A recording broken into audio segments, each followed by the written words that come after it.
And now question number 2. Explain the main difference between demand pull inflation and cost pull inflation. Analyze the differences between cost push inflation and built-in inflation. And then, does the official unemployment rate understate the true degree of unemployment in the United States? And assuming you owe $5,000 to Capital Bank, would you gain or lose from an unanticipated decrease in inflation? So to answer the first, demand pull inflation is caused by excess demand. When people get more money, they can pay more for goods and services. What economists call too much money chasing too few goods. This causes a shortage and prices rise, and usually happens in an expanding economy. So that's a perfect definition of demand pull inflation.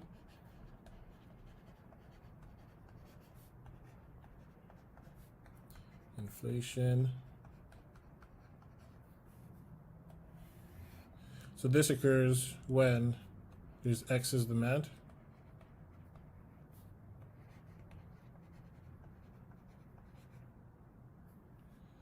And it's what economists call too much money chasing too few goods. And basically when this happens, then prices need to rise so that it takes away the excess demand and the economy is back in equilibrium. And then cost push inflation, on the other hand, is caused by a disruption in supply, and these disruptions causes an increase in the cost of production. It simply means that prices have been pushed up by the increase in the cost of any 4 factors of production. And that again is a great definition.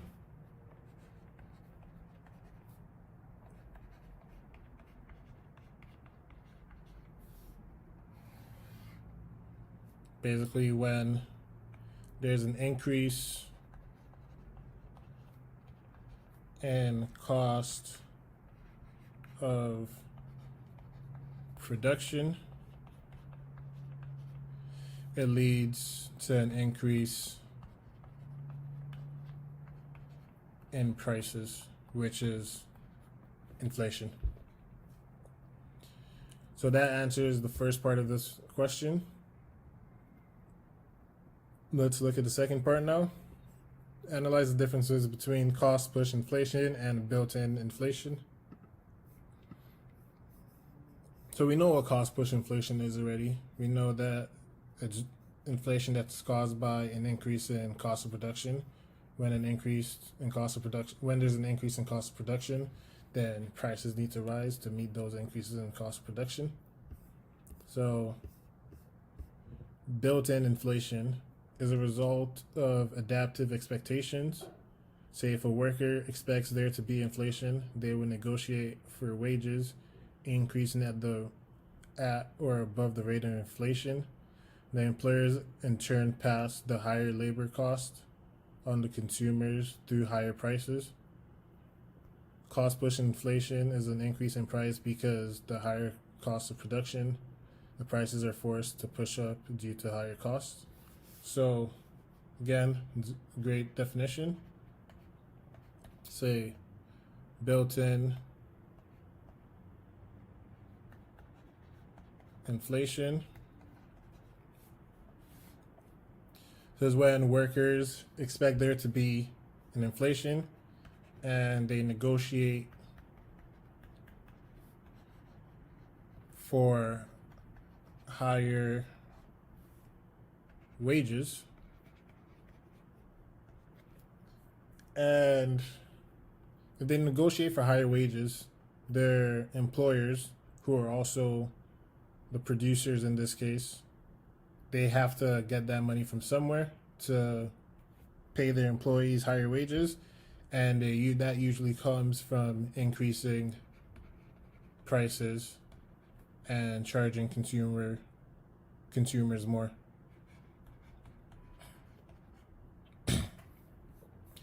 So that answers the second part of the question. Third part, does the official unemployment rate understate the true degree of unemployment in the United States? Let's see what our tutor said here. The actual unemployment rate likely fluctuates more throughout the business cycle than officially reported, which is a given. The unemployment rate rises during a contraction. It is higher than the official report, and as the unemployment rate declines during an expansion, it is probably lower than the official data. So that basically just tells us that the unemployment rate is sometimes overstated and it is sometimes understated. So when there's a contraction, the unemployment rate is probably understated, and when there's an expansion, the unemployment rate is probably overstated. And finally, assuming that you owe $5,000 to the Capital Bank, would you gain or lose from an unanticipated decrease in inflation? Our tutor says here, it's a loss to me because the value of liability in real terms rises, that there's an increase in the burden of debt. So basically what we get from that is when there is an unexpected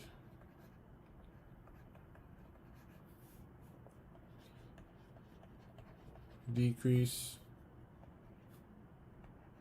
in inflation,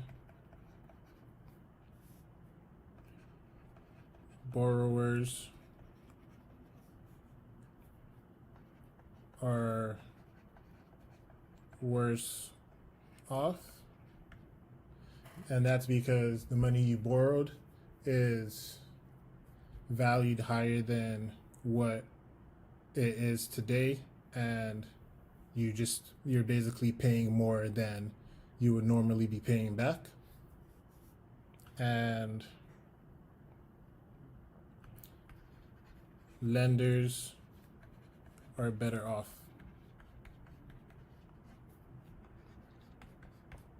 And this would be the exact opposite. If there was an unexpected increase in inflation, borrowers would be better off because the amount they're paying is actually valued less than what they initially borrowed, and lenders would be worse off because what they initially borrowed is valued higher than what they will be receiving, what they would be receiving. So all in all, this is correct.